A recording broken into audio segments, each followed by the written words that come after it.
Oke, Assalamualaikum everyone. How are you today? Kali ini bertemu lagi dengan saya Mas Le. Di sini saya akan membahas tentang problem with the subject and verb. Pastinya ini tentang TOEFL ya. Jadi pertama-tama yang harus kita kuasai untuk mempelajari TOEFL adalah pembahasan tentang subjek dan verb.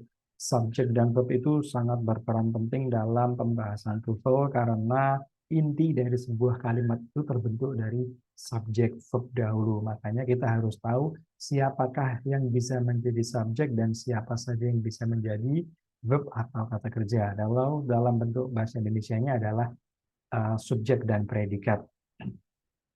Oke, referensi saya untuk membahas TOEFL kali ini menggunakan teori dari Longman, tapi latihannya saya hanya ambil beberapa saja, karena mungkin saya butuh referensi dari yang lain untuk melengkapi ujian-ujian yang lebih akurat untuk tes TOEFL-nya, makanya saya kompilasi dari beberapa buku tertentu. Oke, langsung saja kita mulai. Yang pertama adalah pembahasan tentang verb dahulu. Kenapa kita harus membahas verb atau kata kerja? Kata kerja itu salah satu komponen utama dalam kalimat. Jadi, sebuah kalimat itu kalau tidak ada kata kerjanya, maka tidak bisa disebut kalimat. Memiliki beberapa perubahan yang harus dipahami. Kata kerja ini bisa berubah dalam kondisi tertentu.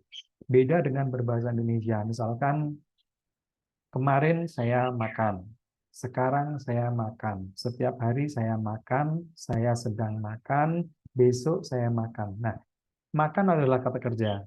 Makan dalam bahasa Indonesia, predikatnya tidak berubah apapun. Yang berubah hanya keterangan waktunya saja. Sedangkan dalam bahasa Inggris, makan itu berbentuk verb, itu akan mengalami perubahan yang diikuti oleh kondisi tertentu. Misalkan, saya sedang makan, I am eating.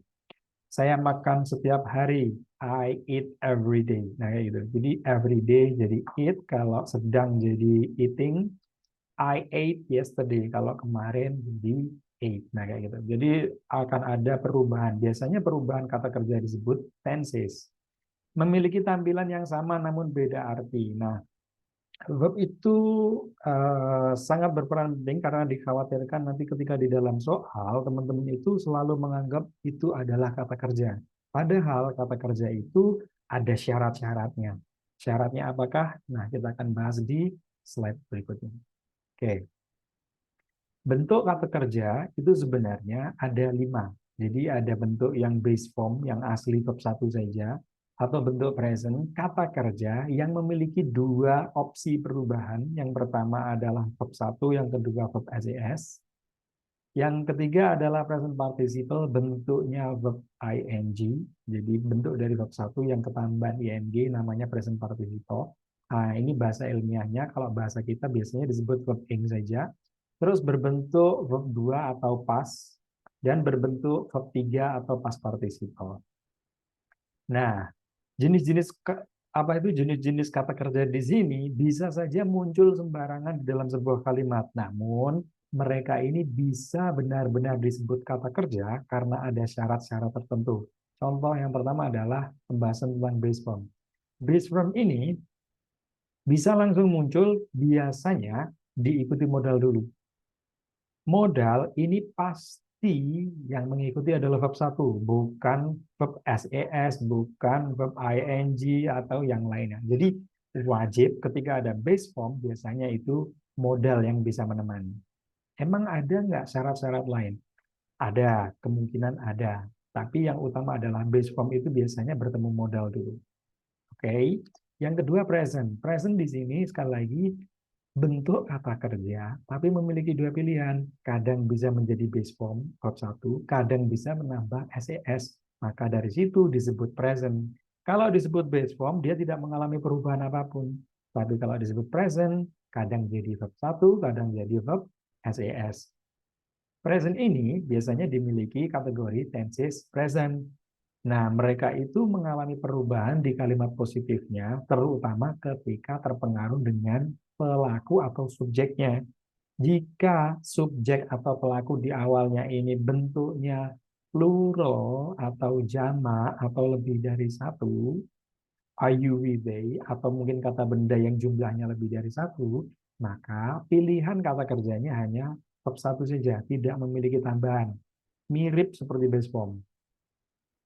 Sedangkan jika pelaku atau subjeknya itu adalah she, he, it, nama orang atau kata benda tunggal, maka pilihan kata kerjanya harus ditambah s atau es. Makanya disebut present verb. Oke, next, present participle. Present participle itu bentuknya verb ing. Tapi kalau dalam sebuah kalimat, teman-teman tahu langsung ada verb ing muncul, tidak bisa disebut kata kerja. Syaratnya verb ing bisa disebut sebagai kata kerja adalah ketika dia berubah menjadi continuous dan diawali be atau diawali anggota be. Anggota be ini ada be itu sendiri, is, am, are, was, were, dan been atau being. Jadi sekali lagi, kalau ada verb ing, baru ditemani be, baru disebut kata kerja. Kalau tidak ada anggota be, tahu-tahu muncul verb ing sendirian, tidak bisa disebut kata kerja. Next, past. Past adalah bentuk kata kerja kedua. Biasanya bentuk kata kerja kedua ini bisa ditemui dalam kalimat positif saja. Lagi-lagi, verb 2 dalam kalimat positif ini untuk semua subjek. Apapun subjeknya, langsung bertemu verb 2 boleh. Aman ya?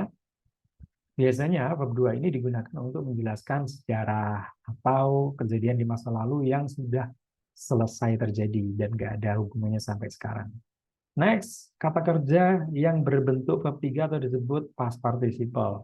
Past participle sifatnya hampir mirip ya aturannya dengan present participle. Kalau teman-teman menemui verb 3 ini langsung muncul dalam sebuah kalimat tanpa embel-embel apapun, bisa dipastikan dia bukan kata kerja. Tapi syaratnya untuk menjadi kata kerja dia harus bertemu dengan anggota be atau bertemu dengan have atau has atau bertemu dengan had. Kalau ada yang ngikutin kayak gini, baru bisa disebut kata kerja bentuk verb 3. Kalau tidak ada be, have, has, atau had, tidak bisa disebut kata kerja. Oke, ini adalah dasar utama untuk mempelajari tuntunan sebuah kalimat. Setelah itu kita akan mempelajari intinya. Dalam teori TOEFL, teman-teman hanya perlu mengetahui apa yang datang setelah have. Ingat tadi, kalau ada have harus diikuti apa? Jangan sampai teman-teman jawab ing loh ya. Check what comes after be. Nah, yang datang setelah anggota be itu siapa aja yang bisa. Nah, ini perlu dihafal karena nanti pasti banyak yang keluar yang model kayak gini. Dan yang terakhir adalah will, would, and other modals. Maksudnya adalah modal. Yang datang setelah modal apa? Kata kerja yang mengikuti modal itu apa? Kan pasti ada satu aturannya tadi. Oke, next. Ini syarat minimal bisa disebut sebuah kalimat. Minimal bisa disebut kalimat itu ada subjek dan verb saja. Kalau sempurna ya ada objek, ada adverb. Nah, sekarang kita berfokus pada subjek. Subjek itu hanya bisa diduduki dua jenis kata, yaitu noun dan pronoun. Noun itu ada noun things, noun person, noun phrase, noun clause. Noun things itu kata benda, noun person itu kata benda yang diambil dari profesi seseorang, noun phrase itu hanya gabungan kata saja, tapi intinya ada di kata benda. Kalau noun clause itu sebuah kalimat yang dianggap menjadi noun. Terus kalau pronoun ya I, you, we, they, she, it, nah kayak gitu. Itu namanya kata ganti. Nah, kata ganti ini yang bisa bertemu secara langsung itu hanya bertemu dengan bentuk yang ada di kolom pertama, yaitu verb 1. Jadi subjek langsung ketemu verb 1 boleh. Subjek langsung ketemu verb SES juga boleh. Subjek langsung bertemu dengan verb 2 juga boleh. Tapi kalau mau bertemu verb ing, nah umumnya subjek itu harus lewat anggota be dulu. Kalau mau ketemu verb 3, biasanya kalau nggak lewat anggota be, dia melewati have atau melewati had. Tuh. Nah, kalau ketemu modal, nah wajibnya bertemu verb 1. Jadi harus ada modal dulu baru verb 1. Verb 1 saja boleh, misalkan I speak, boleh. Tapi kalau di sini ada modal, misalkan I must, gitu, I must speak. Nah, berarti harus ketemunya verb 1. Jangan I must to speak. Nggak ada. Verb modal harus diikuti verb 1. Serta yang lain, misalkan ada objek atau adverb, itu sebagai sempurnanya sebuah kalimat. Oke, next. Ada beberapa soal di sini. TOEFL exercise 30 to 32. Di sini ada bentuk jenis soal TOEFL. Nah, kita analisa kira-kira salahnya yang mana. Nah, saya akan beri beberapa detik buat teman-teman untuk pause video ini jika memang teman-teman mau mencoba mengerjakan. Dan sekarang saya akan bahas jawabannya. Oke, untuk pembahasannya, nomor satu ini kira-kira salahnya yang di mana? Ini adalah bentuk written expression. Kita harus menentukan bentuk mana yang salah. Di sini ada cara mengidentifikasinya adalah perkiraan pertama, yaitu pilihan A. Misalkan kita mau menyalahkan ini apa alasan kita? Di sini ada Alice in Wonderland first published in 1865. Ini ada sedikit kode, yaitu ada koma kayak gini. Ini biasanya disebut apositif atau tambahan informasi saja. Sebenarnya ini nggak ada masalah. Yang penting tambahan informasi ini tidak berbentuk kalimat asli atau utuh gitu aja ya. Jadi ini sebenarnya hanya informasi tambahan untuk Alice in Wonderland. Jadi tidak ada permasalahan. Kalau kita telah lebih dalam lagi, permasalahannya ada di bentuk, iya, bentuk Charlie. Kenapa Charlie salah? Charlie ini being, sedangkan di sini konteksnya itu adalah Alice Wonderland has since being translated into 30 languages. Di sini kita bisa menelaah bahwa subjeknya adalah Alice in Wonderland, bentuk kata kerjanya adalah has. Nah, setelah has itu tadi teman-teman masih ingat nggak aturannya yang ada di aturan kolom kata kerja? Kan tidak ada have has ketemu verb ing kan nggak ada. Have has itu ketemunya adalah bentuk verb 3.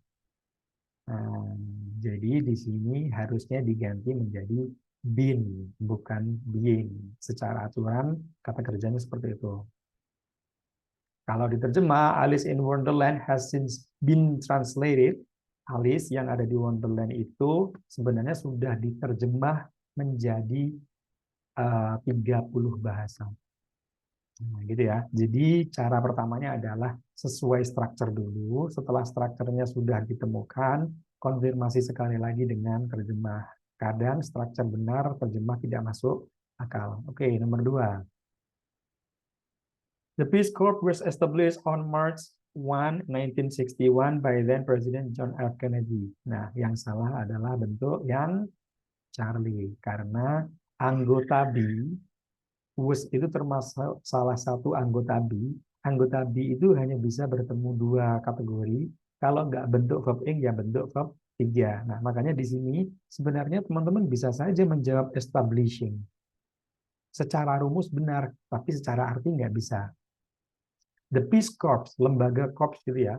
Nah, ini sebuah lembaga membangun gitu, sedang membangun. Pada saat itu sedang membangun di bulan Maret kan nggak bisa, harusnya kan dibangun. Nah, jadi bentuknya adalah verb 3, established. Sekali lagi, rumus bisa jadi benar, konteks bisa jadi salah. Jadi menurut saya rumusnya dulu disempurnakan, setelah itu dikonfirmasi dengan penerjemahan.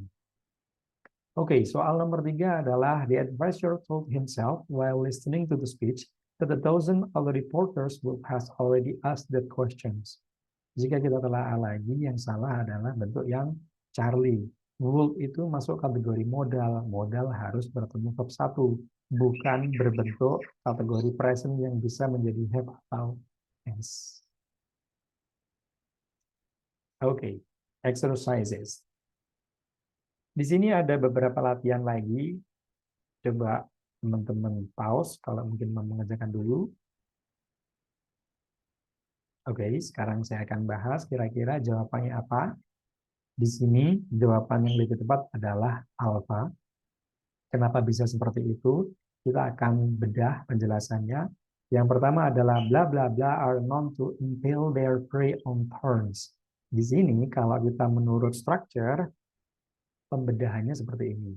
Are known itu adalah bentuk kata kerja. To impale their prey on thorns itu adalah bentuk objek. Yang hilangkan subjek. Kalau Bravo ada that sebagai konektor, kita nggak perlu itu.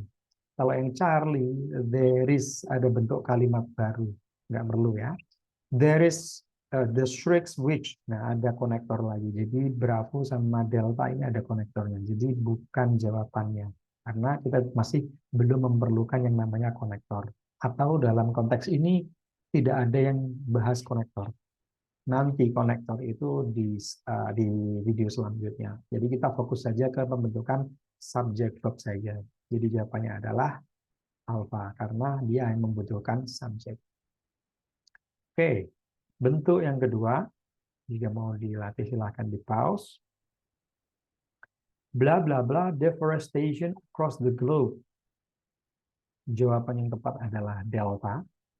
Kenapa bisa delta? Penjelasannya seperti ini. Bla bla bla deforestation across the globe itu adalah bentuk objek. Bentuk objek ini kehilangan subjek verb, ya kan? Nah, karena ada objeknya saja, berarti subjek verbnya kan belum ada nih. Teman-teman tinggal menentukan subjek verbnya yang mana. Kalau bentuk alpha itu hanya subjek saja, coconut with brackets. Kalau Bravo ada konektornya, kita belum butuh konektor. Kalau Charlie ada konektornya juga, hanya delta yang berstruktur subjek dan verb. Karena subjeknya adalah coconut with brackets, reduce itu adalah bentuk kata kerjanya. Jadi jawabannya yang lebih tepat adalah delta. Oke. Next, selanjutnya adalah soal yang ketiga. Bla bla bla images are clay, stone, and metal. Ada A, B, C, D. Silahkan di pause dulu. Oke, sekarang kita bahas. Jawabannya adalah delta. Kenapa bisa delta? Penjelasannya seperti berikut. Images are of clay, stone, and metal. Itu adalah bentuk objek saja. Kalau objek saja berarti kita membutuhkan bentuk subjek dan verb. Kalau bentuk alpha, the shaping of sculpture, itu bentuknya subjek saja. Kalau Bravo, sculpting the shapes, ini bentuknya subjek saja. To shape sculpture, ini bentuknya juga subjek saja. Nah, jadi yang paling tepat adalah delta karena di sini ada sculptures shape. Sculptor itu para pematung membentuk sebuah patung dari atau sebuah lukisan dari sebuah gambar dari images tergantung konteks. Nah, jadi yang lebih tepat adalah kita hanya membutuhkan subjek dan verb, yaitu jawabannya adalah di delta. Oke, sekian dulu untuk penjelasan dan pembahasan tentang subjek verb kali ini. Saya akan sertakan beberapa latihan khusus untuk materi tentang ini. Jika teman-teman ada request atau pertanyaan, mungkin bisa tulis di kolom komentar ataupun chat di grup, misalkan teman-teman sudah masuk ke kelas ini. Thank you guys for joining. Have a great day and see you in the next video. Assalamualaikum warahmatullahi wabarakatuh. Bye-bye everyone.